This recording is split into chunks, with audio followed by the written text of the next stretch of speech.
Hello and welcome to DCP SideQuest episode number 25, the Death Stranding episode. Wow. Stranded. It is indeed. Yes. Well, I'm stranded. Let me tell you, I'm stranded on these damn roads. I can't get past all kinds of stranding going on. Yes. Roads are for punks.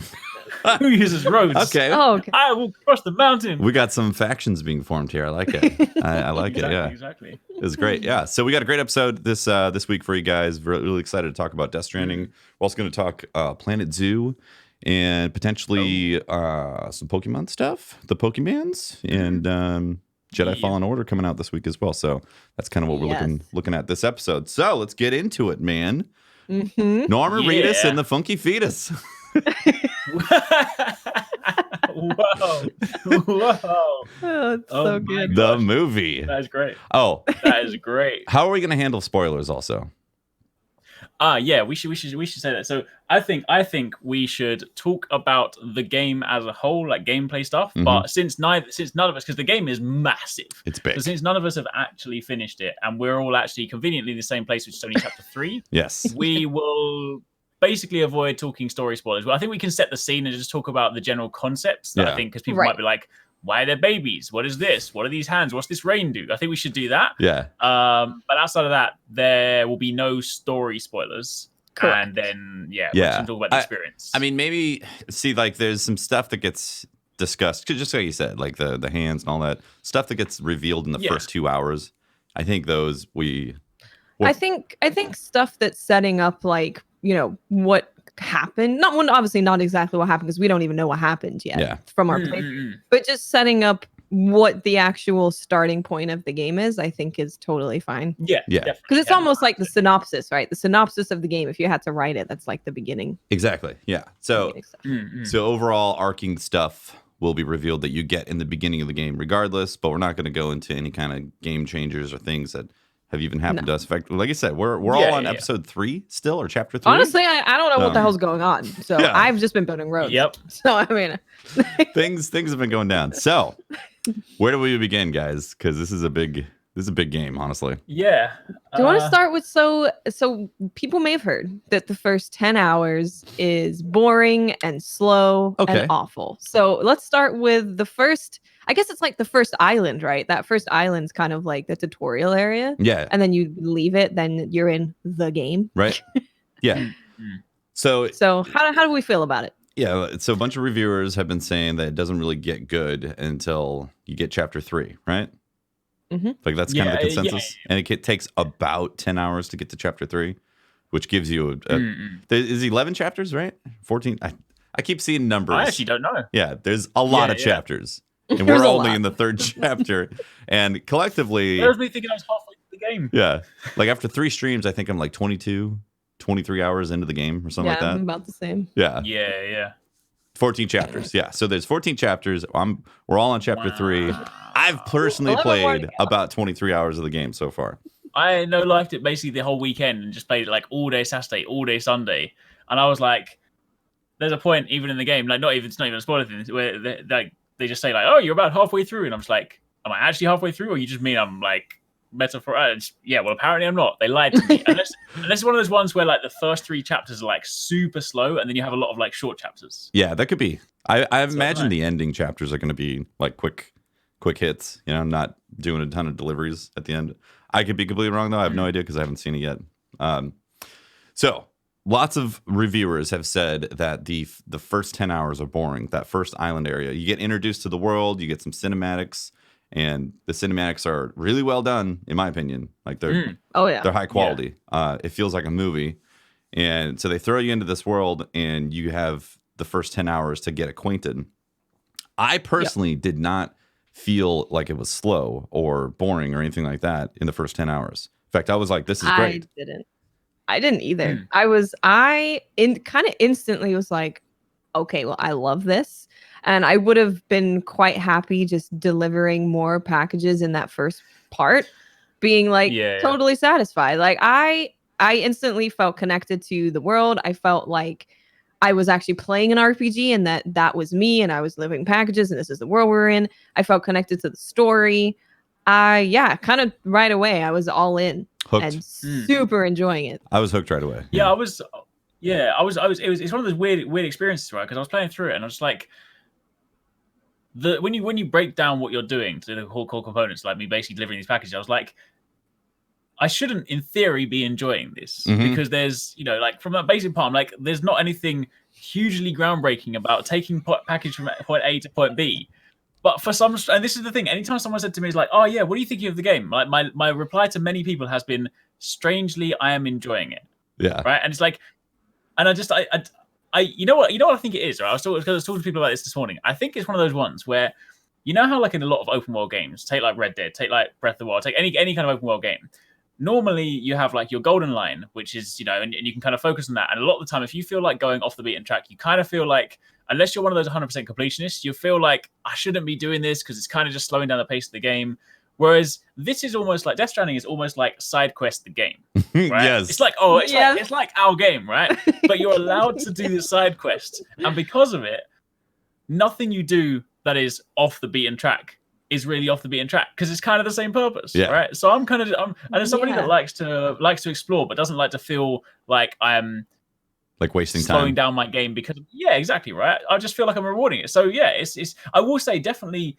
There are some parts where when you get further forward and then you look back at chapter 1, you're like, all right, chapter 1 was kind of slow in that respect because, you don't have all the gadgets and some of the stuff like that. It doesn't even start to reveal itself. But I was still enjoying it. Yeah. So the big distinction between chapter 2 and chapter 3 is the gadgets, essentially. And also the landscape opens up, obviously. And there's a lot more areas to go to and explore. And so those seem to be the biggest differences. And that's why people are saying, well, the gameplay really opens up once you hit chapter 3 and you start getting all these extra tools and things to do, which is definitely, that's accurate for sure. I mean, we're building roads. I don't think there was roads in chapter 2, right? There's no roads there. No, I don't think so. No. Yeah. So so it does open up. You get more gadgets, you get more places to do, more things to do. But I enjoyed the experience of the beginning part of the game because I think they did a really phenomenal job of showing you set pieces for the first time. When you walk over a hill and you see this beautiful scenery and the music kicks in, and that was such an awesome experience. From right then, I was like, I am going to love this. Yeah. This is amazing. The music is done in a really clever way. Like it's got the way that it just randomly starts playing at these certain times, but it's just always at like the right time. There might be a part where like I'm on like a journey, and then suddenly there's like a really, really long stretch. I'm like, oh, it's going to be like a long old journey up ahead, and then suddenly the music kicks in. I'm like, oh, okay, all right, let's go. Okay. That's been done really well. It seems to be one band, Low Roar, seems to be all the songs I've seen so far. Anyways, there's probably other bands for sure, but a bunch of those. They're the open world band. Yeah. I think they're apparently the only ones that play in like the open world. Like Low Roar got like multiple tracks, whereas all the other guys, they like when you go to your stations and you can choose the tunes. That's where you can start finding the stuff. So that's I was chatting to the guys from like Bring Me the Horizon. They were like, "Our song didn't make it to the world thing, but it's still in the game kind of thing." Yeah, so. The world thing is really fantastic. As a musician, I really, really appreciate it when it kicks in and sets the tone and the mood. And it not only does the artist pop up, the name of the song, and also who released it, like what label shows up on there. So that's like really nice that they actually put that in game, let people know, because that's cool. That's a dream as an artist to have something like that happen. 100%. Yeah. So they've done it really well, and it seems to happen when you have some of the main quest lines, when you actually have the luggage with you or the packages, and you're heading towards that direction. It feels like that's when they trigger those things. So it's really interesting. I find myself really in love with this game. I'm so in love with this game. And it's just I was thinking, when people are like, what kind of game is this? People are always like, what kind of game is this? What kind of game is this? Like, what game is this? And I think it's closer to a sim game than any other genre that I could describe it as, because you're simming a delivery guy. You're also simming like building all these structures and building out your world that you're inhabiting. So it has, if you like those games where you like building and you like taking on the role of something, you probably will like Death Stranding. I'd actually really like to know. I'd like to take a poll of what genres do you generally really like? Do you like Death Stranding? Right. And see if there's correlation between stuff. Yeah. That's an interesting way to kind of compare it, because it kind of is, you know, when you sort of like talk about sim games, you know, normally you do it from like the god perspective and you build a structure. It's almost like you are sim ground level, right? You're like, you're the dude doing the build, which is kind of a cool way to look it's at like Sims meets City Skylines, but with a Kojima set world and some combat here and there. Like, some combat, yeah. So we should talk about the combat systems also in this game, because it's obviously not meant to be like a full on combat sim, you know. Right. No, definitely not. It's not Call of Duty. I think it's not Division. Nope. I think it's definitely created in a way where, even though it has all the options for it, you are probably more so encouraged to avoid combat, given the stuff. I mean, like, you know, there's lots of things that you can do in it. Like, you know, you can obviously go in, you can get all the different weapons and stuff like that. But like, generally speaking, I feel like the way the game goes, there was, you know, especially with all the abilities, kind of plot different paths and different routes and stuff. I feel like a lot of the time it's more so sneak around it, try to avoid getting in danger, because you're basically a postman, right? And you just want to get through things. Yeah, you're trying to get the packages through, and like you don't want to deal with other people. Like, your character is literally a loner, you know. Yeah. And seeing other people that you have to interact with in the world is like, am I delivering a package? Then okay. If not, I'm going to avoid these guys. Exactly. You know. Also, you don't kill anybody either, right? They only get knocked out. No, you want to avoid killing them. You can kill them. Oh, you can? But you can, but you will cause like the massive void out craters. Has anyone actually done that yet? Because I haven't killed. I ran someone over with a car and it still knocked them out. Same. So. I ran a few people over. I heard. I remember watching a review early on, and they were like, if you kill someone, you have to take their body to the incinerator. So I was like, there's not always an incinerator nearby, though, right? No, I don't know. Yeah, I don't really know, and I don't want to risk it. I didn't know about this at all. I do kind of want to find out, but I do want to find out. Yeah. Yeah, making a crater would be cool, though. At least to test it out, right? Yeah. Will explode. Can I build a bridge over the crater? So far in chapter 3, there's the two types of enemies. You got the mules, which are guys who are like, again, this is stuff you learn early on, so it's not a huge spoiler. But the mules are essentially the human antagonists that run the lands. They'll chase you for your packages. The mules are so funny, because if you drop packages, they'll leave you alone and they're just like, oh, package. Really? Gotta go for the package. Yeah, they want your loot. They are the ultimate looter. Stabbers. They're high on loot. That's exclusively what they care about. So you'll find those guys in the world, then you find the supernatural guys, what they're called BTs in the world. Yeah. And those are still very mysterious at this point. There's clues as to what it is in chapter 3, but by no means do we know what the hell they are and why they exist. No. I think the loose story, like literally from the intro mission, like number 1, was sort of like BTs were dead from the beaches that are kind of coming back. But that's kind of what they hinted like try to, but like we don't actually know like what they are, how they, because you know there's still this mention of like the beach. Again, this is literally chapter 1, so it's not like a spoiler thing, but like there's this mention of like the beach, and I'm still like, I've got like a loose idea as to what it is, but I'm just still like, I don't really know what it is. Everything about this game is like, I've got a loose idea as to what's going on, but I don't really know what's going on. It's like metaphor. Maybe that's concrete, but probably not, you know. Yeah Definitely. Yeah. So they got the supernatural BT enemies that trigger events and all that, and that's associated with the rain. So those are like the two main things that you have to watch out for when you're delivering packages. But mostly you're delivering packages. Mostly the gameplay is delivering packages. Like there's no way to be like, but you see, when someone comes into stream and they're like, so you literally just delivering packages, I'm like, yes, but no, it's not all I'm doing. Like, I'm connecting America and I'm making connections with other people. It's not just delivering It feels so much more than just delivering packages. Yeah, that's the thing. I think like, that's exactly that. When people are like, I've had tweets as well. People are like, it's literally just delivering packages. Why do I want to play this? And I'm like, well, I would be lying if I said it's not delivering packages, because it is a lot of delivering packages. But I feel like there's more to delivering packages than just. I'm just like, but it's so hard to like try and explain it without like. You know what it's like? Yeah. like if you tell someone to play Stardew Valley, they're gonna be like, "What's it about?" And you're like, "Well, you make a farm." And be like, "So I'm gonna make a farm? I'm gonna be a farmer?" You're like, "Well, technically." And then there's other stuff too. There's caves and trinkets and items that you go find and all that. But you level up your farming equipment, you make a bigger farm, and you have better harvests and all that. It's like, do I want to make a farm? It's like, you know. But then once you start playing it, you're like, "Wow, making a farm is pretty badass. This is nice." But I almost feel like making a farm is an easier sell than you're going to pick up some boxes, lots of boxes. You're going to try and walk across some really difficult terrain, probably drop the boxes, and then you're going to deliver them. And then they're going to give you more boxes. And then you're going to get a vehicle give so you you can carry likes. even more boxes. Yeah, they'll give you, I mean, that's the, so basically Death Stranding, to take your previous like description, is not only a sim game with like City Skyline, but it's also the influencer game. I feel like I'm a Death Stranding influencer right now. I've got like 17K likes.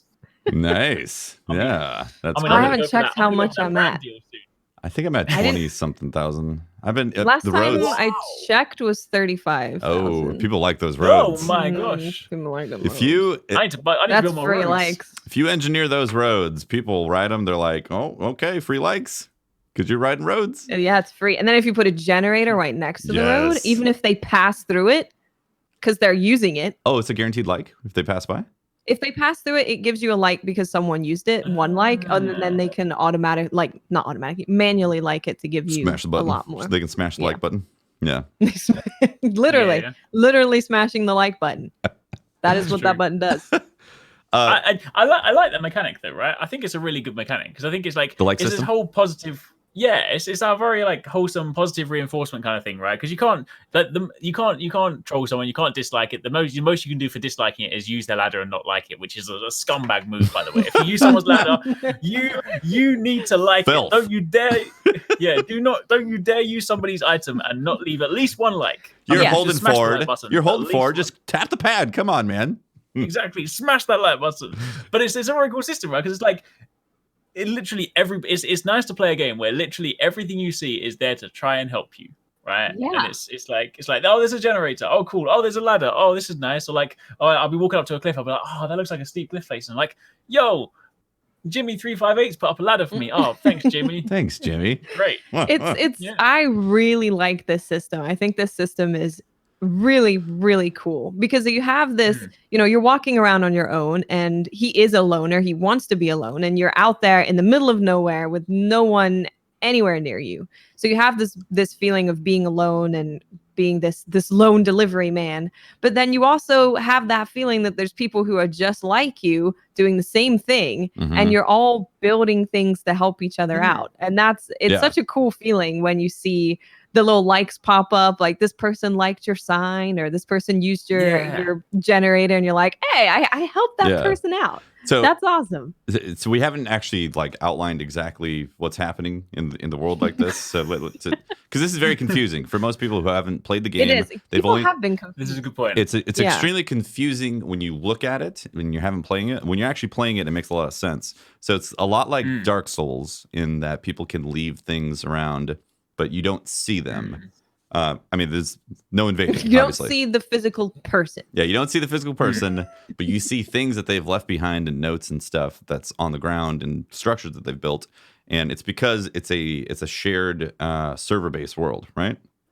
Is that correct? Yeah, I believe so. Yes. Like you can look in so. and you can see the number of players. It seems like there's about 50 players per session or server or something, and it's there's no peer-to-peer or something like that. It's just literally sending info about where things are. So I can help make a road, and then someone else can bring in the rest of the ceramics and put in there and actually finish the road right there for me on that server. And it's like, oh, great, we collaborated on a road, which is a really cool single-player social component. Like, yes, it's brilliant because it's a single-player game. Yeah. I mean, imagine in playing Red Dead if you would have seen things change because of the players in your session were changing things, but it was still the single player story mode.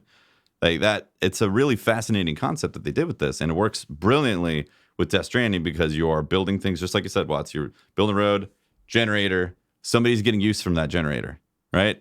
Yeah. Like you're helping them, and then you're also getting likes, which equate to an experience bar, in the game to be able to carry more packages. It's all to carry more packages, really. I build the roads so I can deliver packages easier. It's true. Yeah. It's true. It's true. Yeah, building the Are you roads part of makes the- side quests so easy Yes. too. Because you're just like, Yeah, true. yes, it has to go all the way back to where I just was, but I can just hop on the road and go right there. So it's super easy. Mm-hmm. Yeah, it's cool. Yeah. Are you part of the one trip gang? Like, are you like you pick up all the side Take quests, all of it? irrespective of how heavy it is? And I'm like, if I can't do it in one trip, I'm not doing your side quest. Like that's literally like if I can't stack it, and I've got to the ridiculous point now where like my trolley is overloaded, I'm carrying things under my arms, my back is full. I'm like, I'm gonna do this. I don't care. That's That's how it goes. amazing. I had a point, I think it was on Saturday night. I was coming from one of the guys' house, and he's up on the hill. And I had... The elder. Yeah, the elder. I had a crap load of boxes on my back. I left the truck that I had stolen from the mules down the hill. I've been using this truck. You can't get a new truck if you steal it from the mules. Like, you can't, like, refabricate one or print one out. Like, you just can use that, and eventually it goes away. I mean, it does, like, when you go through the Timefall rain, then it eventually dies, which we haven't talked about Timefall rain at all. We'll come back to that in a second. Yeah. So I'm going down the hill with a crap load of packages, basically maxed out on my weight, carrying 2 in the arms. And I'm like, this is Death Stranding. Like, I picked up this guy's order, and I'm like, I need to bring it back to the engineer, but I'm also doing stuff for the main mission, and my truck's down the hill, and I'm like about to fall down the hill with like 25 packages on my back. Yeah. It's an experience. That is Death Stranding. It is an experience. Yeah. And I had this feeling of, because I know it is a very, very long game. I was like, I'm gonna try not get distracted by side quests much. I'm gonna try and just like mostly do the story, maybe some side quests, but mostly the story. But I'm having such a good time in the world, and you get upgrades for leveling up people by giving them packages. Yeah. Mm-hmm. Yeah. So it's like, I'm getting XP, I'm getting upgrades. It feels kind of a waste for me to have this game that I'm enjoying so much and avoid doing side quests. So I'm just like, screw it, I'll finish it when I finish it. Right. I'm having a good time. It's done in quite like a clever way though, right? With the side quest thing, because a lot of the time, like I feel like sometimes when you play games, like side quests are always off the beaten track, completely like away from where you want to go. Whereas a lot of the time, like I go to this, like, for example, today there was like a bunch of them in this delivery center, and I was like, well, I'm already going there. And this one's just nearby. So, all right, I'll pick these ones up anyway. And then here I am with my back's all broken. And I'm like, oh, let's do it. So that's what makes it so addictive. That's it. Because you're like, oh, you have a delivery for this guy. Well, I guess I'm going in that direction. So I suppose I can take it. And then you take it there and you're like, oh, you have packages for the place I just went. Well, I did make a road, so I could go there really quickly. It's amazing, honestly. You're just stuck. Like I'm stranded. I'm stranded in packages. I did that so many times yesterday where I was like, okay, well, I could go down to the engineer and then head over to the craftsman, make those drops. But the craftsman stuff's always heavy. He's always like, this is 100 kilos, 100 kilos, 100 kilos. I'm like, Jesus, man, so heavy. But like you start planning out these routes and I'm like, all right, I'm going to save that one for later because I have to go all the way south. And like, it's a surprisingly fun game loop to be the package delivery person, roaming the landscape and like thinking about these mechanics. Can we talk for a minute about, depends if you're already chapter 3, it's not, I'm not going to talk about the actual narratively part of the mission, but have you been given the fast legs yet? The fast link. The the legs that you can wear to kind of give you like more bracing power. Oh yeah, power the EXO. legs. The EXO Have you been given the running version of those? I've got level 3 EXO legs. I've got level 3 EXO legs. Okay, no. So yeah, I've only got level 2 of the power legs, but there's a different one. There's a mission you're probably soon after. Oh, never mind. Okay, never mind. I was there. Eric's It's not spoiling. Unbelievable, Eric. No. It wasn't even spoiling. It was just more like it was more a gameplay moment because I think when you see it, it's gonna be like what, I can talk about it because it's not even a spoiler thing. It's the fact that it's like those legs obviously let you carry stuff, right? Yes. There's another version of them that just lets you move like quite fast. Oh. So when you suddenly used to this part of your world where you're like, oh, I'm trudging around, and then you're like, oh, I want to get there real quick, and you're just like, bam, and then you just start sprinting across the level. You're like, oh, okay, it's cool. I didn't realize there's running legs. That's cool. Yeah, you'll mandatory encounter them at some point. That's so awesome. it's probably like, given that we're all in chapter 3, it's probably like literally the next mission you're about to do or something like that anyway. So yeah. You know what made me really happy? The Timefall shelter.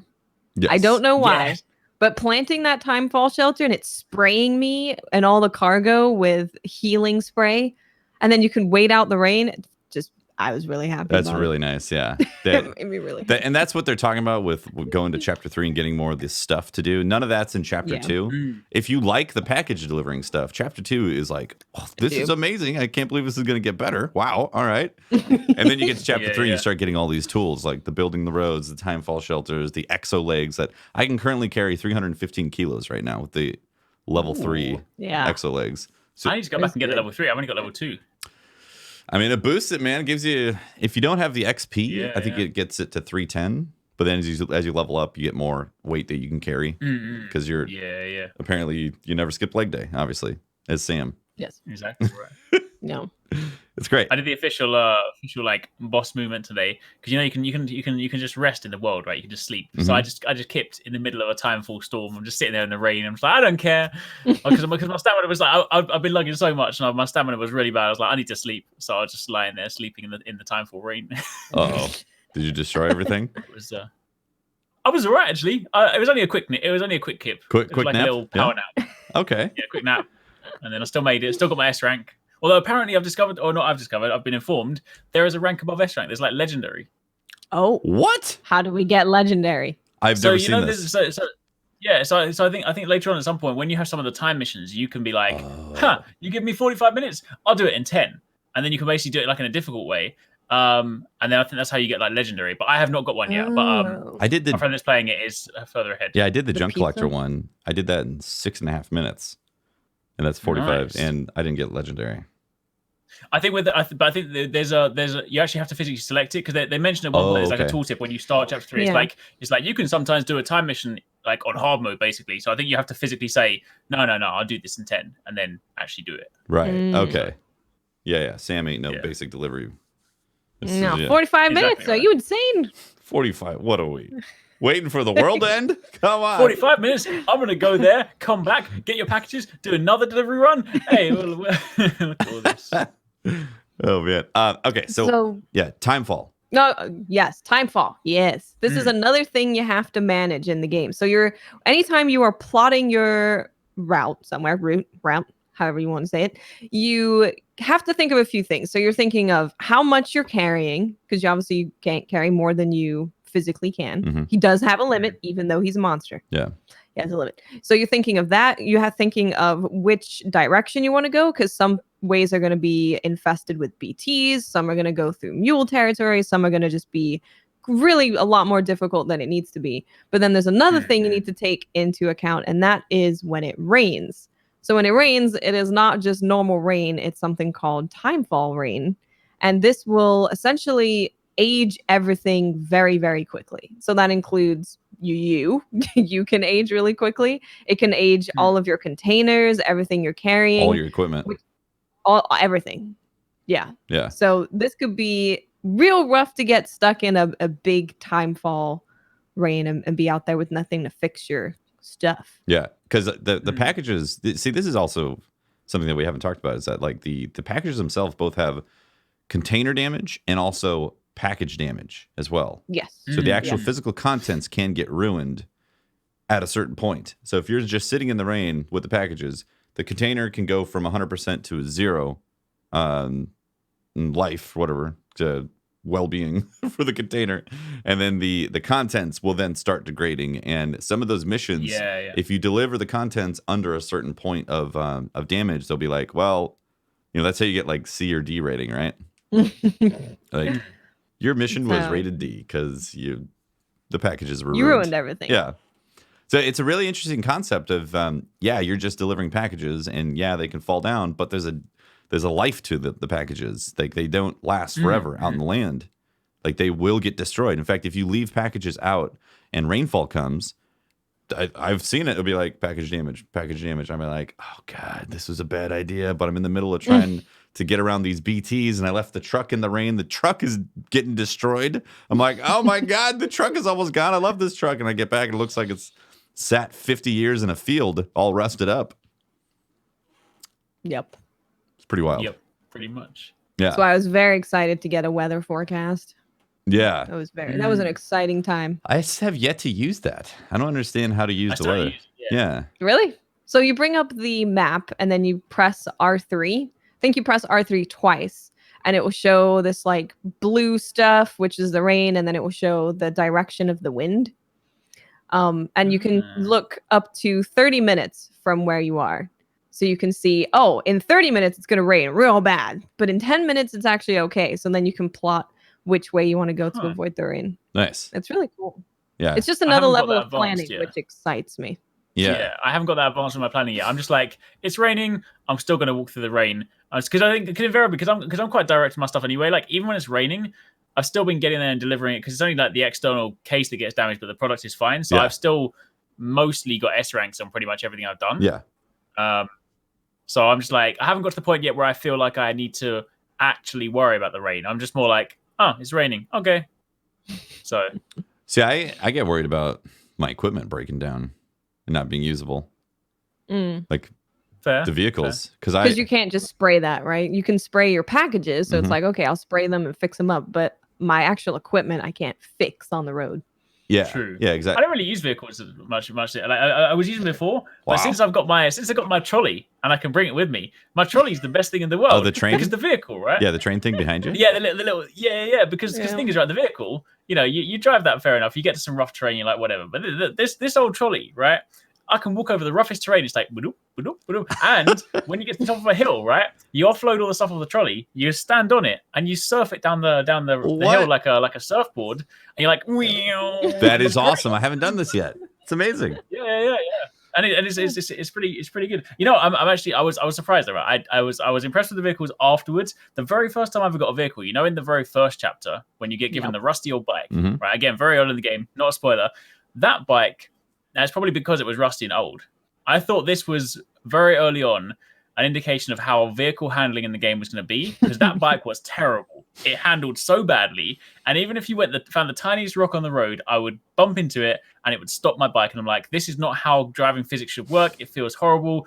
Kojima, you've made a great game, but you can't do vehicles, right? And I was like, I'm angry. But then I found the next vehicle. I was like, okay, cars are good. Bikes are a little bit still. I'm not too sure on them, but cars are good. Cars are good. Yeah. Bikes. The physics is interesting for sure, but I guess that's part of it. Like the physics engine is like real and not real at the same time. Yeah. Like. I can do a giant jump over a rock. Why can I do that? I don't know. Yeah, right? I got springs in my tires. Exactly. And actually, it's one of the things that makes delivering packages interesting as well, is that traversing over the landscape is actually really satisfying. You know what I mean? That was one of my biggest concerns about this was, is it just going to feel like you're holding forward throughout the landscape, or is it going to be negotiable? And it's very negotiable with the fact, if you load up your backpack, if you're, I think it's like a 50% mark, when you go past the 50% mark of your total load that you can carry, that's when it's like, it starts getting crazy all the time. You have to rebalance yourself and, Well, the secret technique that, it's not so secret, but like, if you just hold R2 and L2, you never fall over. But you can't. So I'm just like, you can't run though, right? Or you get a limited. I don't need to run. I've just walked the whole way. I'm just like, I'm never falling over. You're not gonna get me. No way. So yeah. Speaking of falling over, I was saying I was going to do a no fall run. This was amazing. I was like, Sam Porter Bridges never falls. This is a fact. And I get up to the top of a bridge that I made, and I decide to pee. I'm like, I'm going to pee off the bridge. I didn't quite pee off the bridge. I ended up peeing on the bridge. So I'm peeing. There is a pee mechanic, by the way, for people listening. We haven't talked about this at all. You can pee in the game. You have an actual milliliter meter that says you got to pee. Yes. So I'm peeing on the bridge, finish up, and I have a lot of kilos on my back. It's very full, all right? And a lot of packages are literally going to the distribution center that's right there as I'm crossing the bridge. My character starts moving forward, and then suddenly I fall into the river. Oh, no. Like I basically slip off the pee, fall into the river, all the packages disperse and start going downstream, and I'm like, then BB, who's freaking out, crying, and I'm like, Jesus, I gotta soothe BB first and then run after the packages, and like the quest items are in the river, they're floating down. I'm like, I can't get in the river and swim fast because that's not an option. You have to get out, run down the shore, and then try to catch the package in the water. I was like, wow. I was watching when this happened, and I was like, if there was one way to fall when saying I don't want to fall, it wasn't just a basic, I tripped over a rock. Oh, this was a whole sequence of events of falling from the bridge into the water, getting swept away, chasing the packages. It was amazing. Such a ridiculous thing. Oh my goodness. All because I decided to pee on the bridge. I was like, this is my bridge. I'm going to make a mushroom here. Unacceptable, see? You're going to like my damn mushroom that I make from pissing. Oh my gosh. Oh dear. My time when I fell off with the packages. This is also why I have trust issues with vehicles, you see. I was like, all right. I was like, the bike is going to be great. I found there was a ravine. I was like, it's a small gap. It looks like a ramp. It's great. Bear in mind, at this point in the game, I hadn't discovered that I had a boost buttons, but I was like, it's fine. I'm going fast enough anyway, right? So I go, yep, here we go.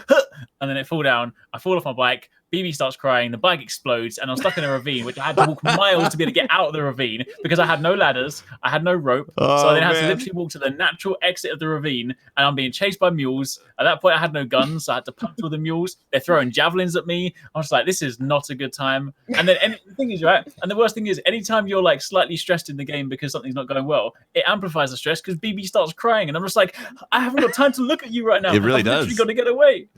It does. Yeah. By the way, we haven't talked about BB at all. We haven't, no. You have a baby on your chest in a pod. Yeah. Yeah. His name's BB. And they go in a hot spring, and I'm like, boil in the bag, bit strange. Wouldn't do that if I was just chill. BB, you go in the hot spring. BB is in his little pod in the hot spring, just floating around. I have not done that yet. Exactly. This could be dangerous. Wow, I need to try that. That's amazing. Hot spring. There's one right by the Craftsman. Okay, yeah. Right by his place. Yeah. Nice. Go and check this out. People on my server put down a lot of signs saying there's a hot spring. Oh. They won't build roads, but they'll let you know about the hot spring. Fascinating. I needed that hot spring.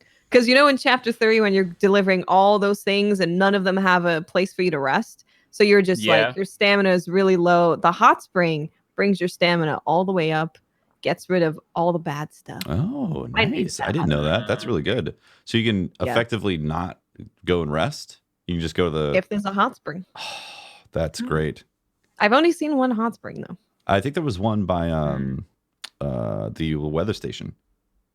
Oh. I think. I could be wrong. So, BB, Bridge Baby. BB. It's an actual character in the game. It's on your chest all the time. It is a baby.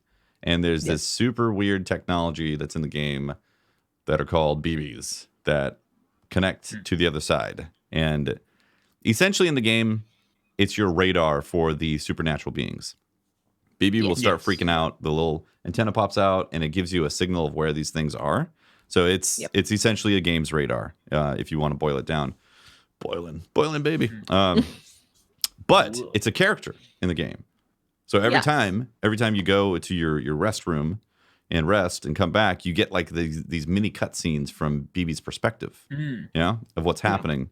And that's been really fascinating to see unfold. Like there's a super deep plot that's going on with there. Yeah, there's a whole other story that we just don't even know what is going on right now. Like I feel like there's that, whatever that is, haven't even you see it through every single time you reconnect, but you don't know. Like we haven't actually like seen it in game. And I'm just like, what even is this? Like, is there going to be a point where these two worlds collide? Is it like? I don't know. Yeah, I'm assuming, right? Dude, we gotta. Eventually they got to connect, because the whole thing was that, again, this is beginning stuff. The BB unit is like a basic BB unit, and there's some mystery parts here and there about it, but essentially it's like a out of service unit that they're gonna get rid of, and then you essentially adopt it in that sense. Not in the fatherly sense, but like. Well, I'm really attached to my BB. I mean, I am too, but anytime my BB gives me a thumbs up. Or so it's really funny because when I'm driving on my roads and I'm boosting, going really fast, every time BB will give me a like for going really fast on the road, and it will say BB is happy, and I turn my camera around to look at BB, and BB's like clapping and doing thumbs up. Really? Yeah. That's awesome. It's so good. That's really cool. So yeah, there's this, and you can level up BB. Oh right, by the you connection. can level up your connection. Yeah. Which is really interesting. So it's like the BB is a whole other character in the game. Yeah. With its whole system. Yeah. It's really cool. Exactly. There's a whole system of stuff with BB and a story that's connected, that it seems like they're split like this my hands are wide for those listening.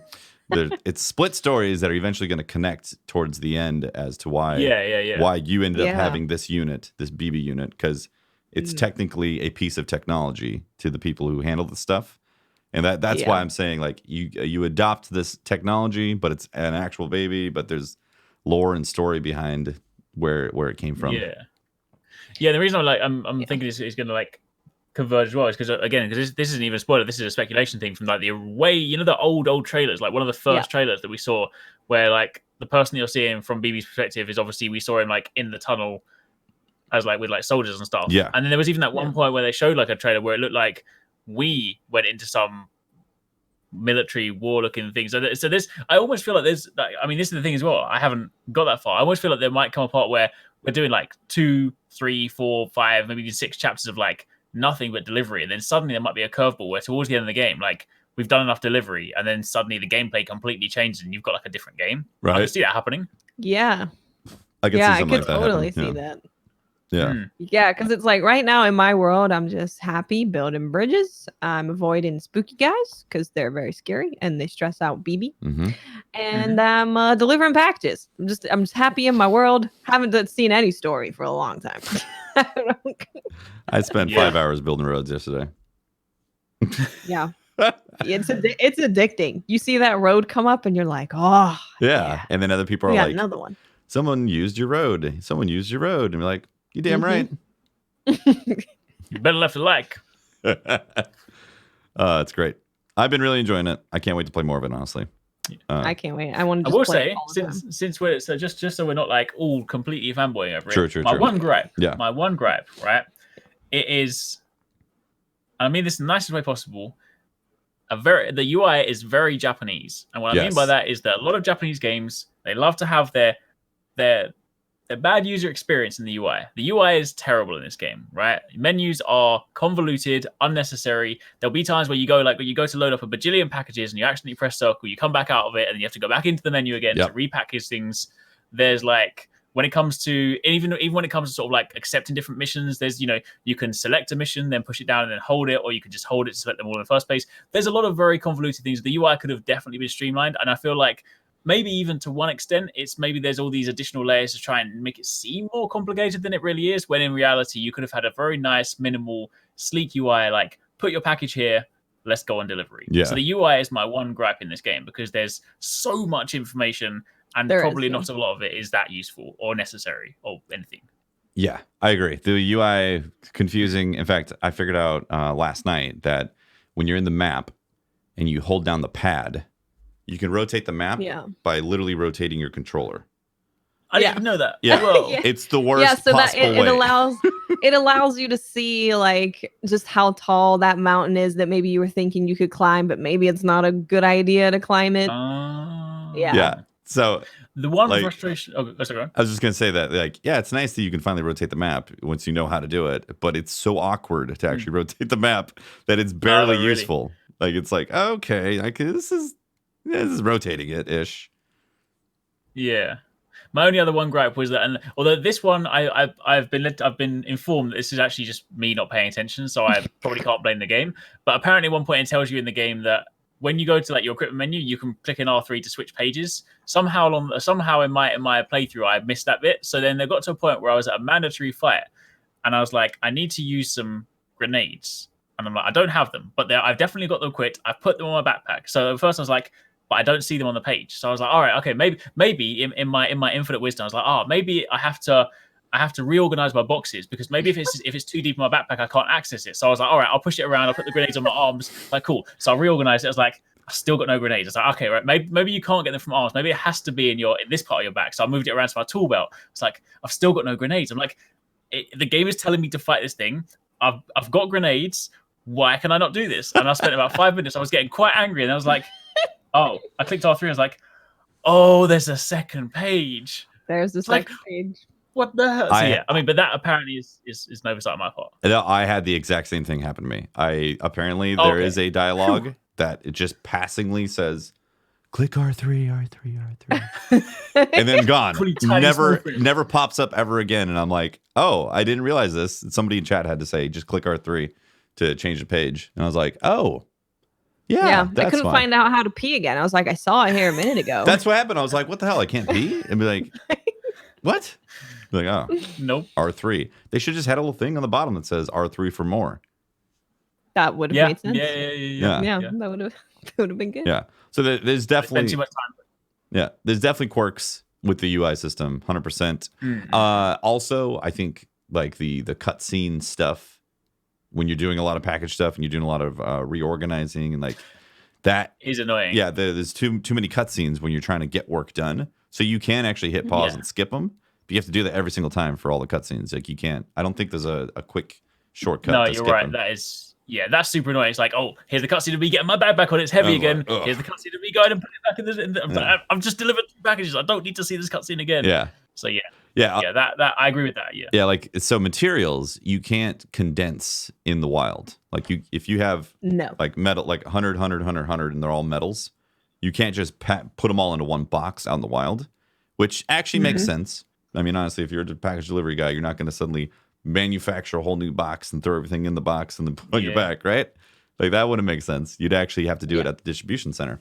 So you have to bring them to the distribution center and then recycle them, which goes through those convoluted menus where you select with square and then you hit X, recycle, and then hold X to confirm the recycle, and then you go through the cutscene, right? And then 2 cutscenes. 2 cutscenes for a lot of it, right? Yeah, because the president's like, "Good job, great, thanks for doing that," and then you actually want to pull that stuff back out. So then you have to go into claim materials and do the same thing. Select this, then hold X. It's weird how like selecting things can be square or X, and then confirming is always hold X. So it's weird. Yeah. Every time I try and press circle to back out to be like, yeah, I'm done, I'm good, every single time, and they're like, oh, it's gonna cancel all the things that you did. Are you sure? I'm like, damn it, no. Yeah. Hold X. Yeah. You have to confirm everything by holding X. So yeah, there's obviously quirks like that. But man, I was concerned that the overall package delivery and traversing the landscape was not going to be exciting, and for some reason, It is. it's So exciting. I don't get it. Exciting. Yeah. So I know when the reviews initially came out, people were like, "But is the game fun?" So yeah, you're enjoying the experience, but is the game fun? I say yes, it's fun. I'm having fun. It's a lot of fun. Yeah. I'm having a ton of fun. Yeah. And that being said, I know there's a lot of people out there that are not looking for a gaming experience like this. It's like definitely. Again, it's like The Sims, only with a lot more darker themes and post-apocalyptic stuff going on in Kojima World. Yeah. It's like if you don't like simulation stuff, then you're most likely not going to like this. There's a chance you would like it, but typically, if you don't like simulation, you're not going to like it. If you just want Call of Duty or Division or something like that, then it's not going to hit those marks at all. No, because although there is combat, you're spending probably 95% of your time traversing the land and delivering packages. Yeah. Yeah, exactly. That's what the vast majority of the gameplay is. Yeah. So. Yep.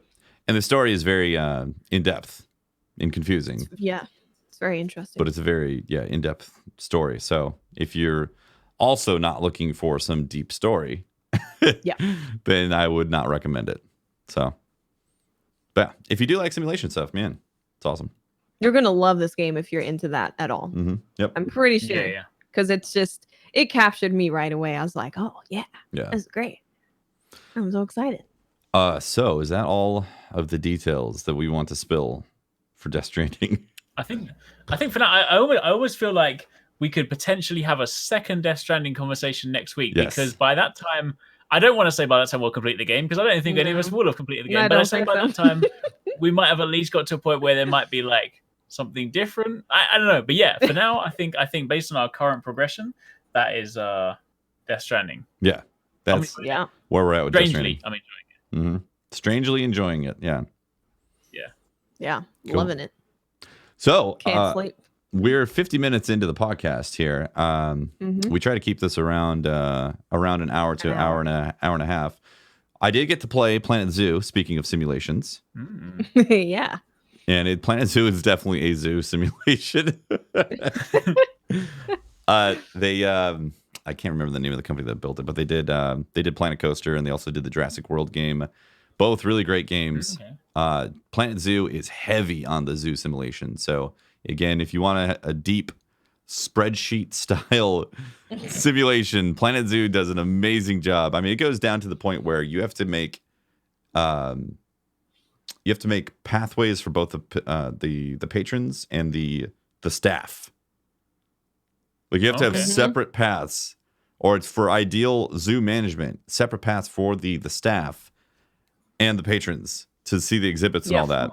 And then you have to manage the adult population and how they're procreating and which ones are good candidates for releasing into the wild. And you have to like research gene therapy and disease control and all this stuff. It's like, whoa, they went deep in Planet Zoo. There was so many spreadsheets and information. Tefty forgot to put something at the top of his enclosure that makes it a no climb surface. Yep. So the apes got out. The Banaboo, apparently. That's the specific. Yeah. Banaboo. Yeah. I didn't know this. That got out and started running. And the other thing, too, unfortunately, is you can't actually release a lion and have it kill people. I was bummed out about that. Yeah. Oh. They just run. Surely that's the main reason you let it out. Get it? Hey. Hey. Oh my Come gosh. on. You know there's a funny joke. You'd be lying if you said it wasn't funny. Hey. Well done, Erics. Well done. Whoa. Yeah. So in terms of simulations, it is very, very deep of a zoo simulation and really good stuff. Really good stuff they built with that. If you want to be a zookeeper one day, this might come in handy for your degree, probably. Yeah, I played Planet Zoo. You'll probably learn some stuff, honestly, if you don't know anything about these animals, because they teach you, like, there's a ton of research that you could do, and it tells you what animals coexist with each other, and you get bonus points for building habitats that have animals that share enclosures that work with each other. So really cool stuff right there, and also goes by, you have to literally go into region and it was the continent and the biome. You have to search that for the particular animal that you're building an enclosure for, and and then you create the proper vegetation. You got these meters for everything, like how much vegetation, how much cover, how much is there enough toys in there? Like all these things are monitored in the game, and you have to make the animals happy. Otherwise, they'll get stressed out and get sick and all that. It's really intense. Yeah. It's a lot of management in the zoo management game. Yeah. So it's literally Planet Zoo. Yeah. And you deliver packages, though? No. I know. I think from now on, I'm going to be looking at games in the future, and I'll be like, am I delivering packages? No, I don't know if I'm going to play this game. Yeah. Exactly. Where's the packages? Yeah. So yeah, Planet Zoo is cool. Next. Pokemon. Yes, we got a little bit of Once Pokemon again, news. believe it or not, the Pokemon community are up in arms again. Surprise, surprise. I mean, look, right, for a game that's like, I'm not saying Pokemon's but the thing is, right, I'm not like, Pokemon is a kid's game, but I love it, right? It's a great game. But for a game that's supposed to be a kid's game, there's a lot of angry people out there, right? Because apparently I haven't looked at this because I for once, because I'm just going to play it on launch day. For once, I haven't actually had to like pre-read or pre-prep anything for like content. So I'm just going to go into it blind. So for the first time in probably a decade, I'm going to a Pokemon game and I don't know half the Pokemon that are in it. But I have been informed by the Pokedex that a lot of people's fan favorites are not making it into the game. You know what I heard got cut? Who's that? Sandick. No one cares about that one. That's all right. I care. That's my whole reason for any Pokemon at all is Sandick. Oh no. Diglett's been cut. Can you believe they did that? I can't actually. How could they cut Diglett? Right? He's an icon. Yeah. I mean, he is, but this is the thing, right? Like, and this is probably going to be the controversial point, right? Because everyone will be like, how dare you say this, right? I've been playing Pokemon since the very beginning. So to be clear, I'm not like a brand new Pokemon person, right? So, but I'm just like, as someone that, it's the same thing that happened in Destiny, right? You remember the Destiny 1 argument when like people that were new to, had never played MMOs before. They played Destiny 1. They were like, oh, look at all my fancy gear. An expansion came out and all their gear became useless. And they were like, this is unacceptable. I worked hard for this hand cannon. How dare you make me leave it behind? It's like, no, this is what happens in these games, right? Yeah. Same thing in Pokemon. Like, yeah, sure, I spent ages in Pokemon Red leveling up my Charizard, right? I didn't go into Pokemon Blue be like, why can I not bring my Charizard over? I'm just like, oh, there's a whole new world of Pokemon. Now, if it just so happens you can bring it over, that's cool, right? But I feel like I'd love to see the stats. I feel like the percentage of people that actually move their Pokemon from game to game is probably the top 1%, right? I feel like most people don't care. And like, I've been playing since the very beginning, and I've never once used the move Pokemon facility between games. I'm just like, new game, new team, let's go, done. New Pokemons. Yeah. So I don't care. Yeah. But apparently people do care.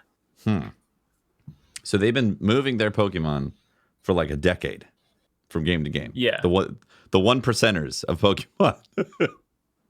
Exactly. Yeah. And now they can't. Apparently, the Game Freak owe them the world because they've paid for their $60 game, so they therefore owe them their life.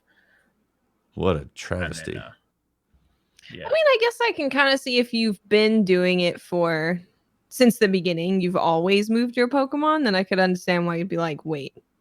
That's true. Do that. If it's like a legacy. Yeah. I mean, no, Yeah. I mean, I definitely get the point. Yeah, like all jokes aside, just sort of not trying to like make light of their issue, right? But I think the difficulty is that a lot of people just don't seem to understand.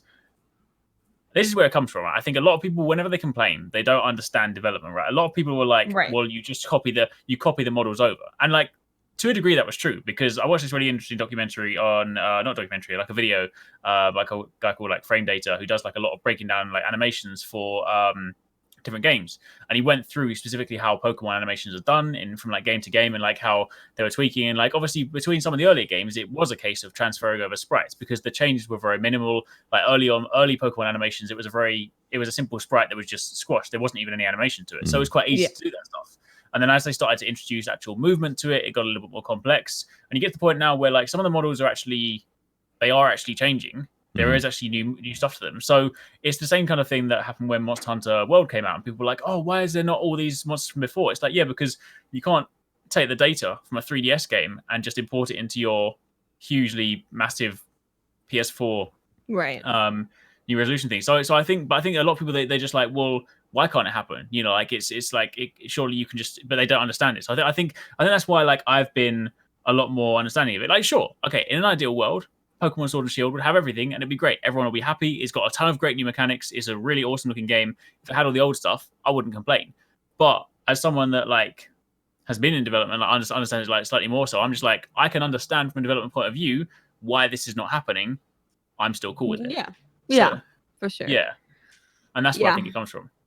Knowing more about development processes of games definitely makes you a little more sympathetic to things that happen, because you're like, well, yeah, I get it. Yeah. Of course, you can still be upset about things or that upset that things aren't in games, even if you do understand it, because you're like, man, but it would be sweet if that wasn't the case. I think the main thing is that it's one thing to be upset and to sort of just like, you know, openly speak about it, but some of the stuff online has just been so like horrendous. I mean, you know, the amount of stuff, the amount of disrespect and the amount of kind of way that people are just being like childish and aggressive towards developers. I'm like, that's never gonna get your result. Like, you're not gonna get yours, like, regardless, you're not gonna get a result. But like, that's never ever gonna let you listen to it. Like, I mean, one of the companies that spoke about it before, I mean, they haven't actually been getting too much, but like Arc System Works, recently on some like the Guilty Gear stuff, they actually put out a tweet and they're like, as a reminder, we like your feedback.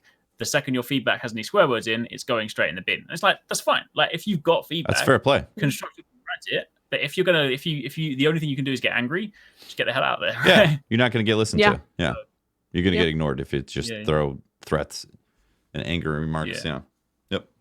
And the unfortunate thing as well is that people are kind of, unfortunately, people are missing out, because like, if you like, I get that, you know, you might be annoyed that it's not like some of your Pokemon in there, but then when you really like look at what they've done for Pokemon Sword and Shield, there's some great new mechanics. Like, they've introduced a lot of new cool things, but you get a lot of people that are basically cutting their nose off to spite their face, right? And it's just like, well, I mean, if you want to miss out on the game, that's cool, that's on you, but I'm going to sit over here and play my Pokemon game, enjoy it. So yeah. Yeah. Right.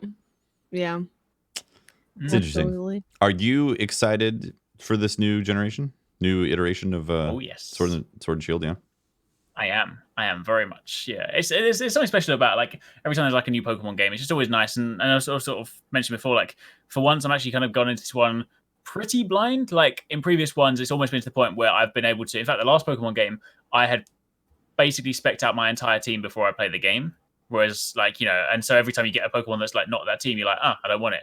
Whereas now I'm just like, apart from the ones I've seen in the trailers, I know nothing. So I'm actually quite looking forward to walking into the grass and be like, oh, what's this random new wiggly ziggly that I've never seen before? Yeah, that's the best Wiggly way to ziggly. experience them for sure. Being surprised by what you find is the best way to experience games. Even if you end up with a like not super optimal loadout or team or whatever, it's just so fun to just go for what you like and find new things. And you're like, oh, I really like this new thing, so I'm gonna use it. Yeah. Yeah, that's a good way. I feel like that's the best way to play those games initially. Yeah, it is. Yeah. And then you can do makes it a lot more exciting. Yeah, then you can do theory crafting afterwards. Yeah. Yeah. So on Friday that gets released, right? Yeah. Yeah, Pokemon. The same day as Star Wars. Jedi Fallen Order. Pokemon and Star Wars. So what are you playing first on Friday? Pokemon. Obviously. I figured you would play that. I mean, yeah. I do want to play Star Wars, but I feel like I can't even embark on Star Wars until Death Stranding is out. I can't do another story game until I'm through package delivery, which does of course mean I might be playing it for the next like 10 years, but I can't do it. It's senior package deliverer. It's the title. It might just be on the rotation of the stream forever. You know, you never know. Deliver them packages. I would love to play Star Wars on Friday right away. I am concerned, though, that I'm still going to be in the middle of the story of Death Stranding. Yeah. I think we will be. Yeah. Yeah, it's a concern. So for me, Pokemon, I didn't get a chance to play when I was a kid. My parents never bought me a Game Boy or anything like that. I had a home console, and that was it. So I missed out, man. That's what I'm saying. I missed out on the Pokemon glory. So when a new one gets released, I'm like, cool, you know. It's not It's not what I'm hyped about. I'm actually really excited about Star Wars. Yeah, I'm really interested in Star Wars. I would love to play it when it first comes out. Oh man. If I go right from a very intense, very long story game into another intense, long story game, I don't know how that's gonna work. Yeah. How much I could play both at the same time. Oh, that's tough. Yeah, 4 hours of one, 4 hours of the other. Mix into like story games. That's tough. That's really hard to do. It's definitely. Yeah, that's why Witcher 3 became such a tough stream for me, because other things would naturally come up, and it was a very long game to get through to do all the stuff you want to do in Witcher 3. Yeah, we'll see. I'm very excited about Jedi Fallen Order. Apparently, the reports are it's actually a pretty big game, pretty long game. Yeah. They're coming in. Yeah. Do we know when reviews are coming out? Like actual full-on reviews for it? I think they come out the day of. Oh. Yeah, which is concerning. It'll either be day of or day before. Like, I think a lot of EA games recently have had like the kind of just like 24-hour before, or like 12-hour before kind of review sort of thing. So we'll see. But surely, right? Surely they have nothing to hide. It's a single-player game. Surely you haven't snuck some horrendous microtransaction or anything like that in it. Like, I mean, what? Or maybe they're just not. Maybe they're just not super. I mean, it could be the case that they wouldn't be, maybe not super confident in the game, like the actual game. Not like that they've added a bunch of bad stuff to it, but maybe reviews will come out and be like, yeah, it's cool. It's a good Star Wars game, but it's not that great. Who knows? Maybe it's got surprise mechanics in it. Surprise mechanics. Surprise lightsabers that are really cool for $20 each. Whoa. Yeah. I hope the game's good. Yeah. Because I hope so. Yeah, no, definitely. Yeah. We need a good Star Wars game. Like a good definitely single player story. Like a wow. Right? Yeah. Yeah. We need a home run there. So I hope they deliver. All right. Well, I think that's the show, right? Yeah, I think so. SideQuest complete, guys. Yes. It's not. I still have so many to do. That's a lie. My side quests are not complete. So many packages. I got another 50 hours. So now that I know that you get like 500 likes for delivering other people's packages from the post box. The mules stole people's packages. What a gold mine. Holy crap. I kind of want to just go do that. Yeah, I remember looking in there the other day and it was just stocked full of lost packages. I was like, I'm not. So many lost packages. I'm like, where's the ceramics? Screw this noise. Now I'm like, ooh. Yeah. Man, steal a truck, pull up, load up the truck with everything, and then just go deliver it. See, that's what's great about the road. You get the road built, then you can use that truck to deliver everything. Everything. Yep. True. Yeah. True. It's the way. Meanwhile, I'm still there with my trolley.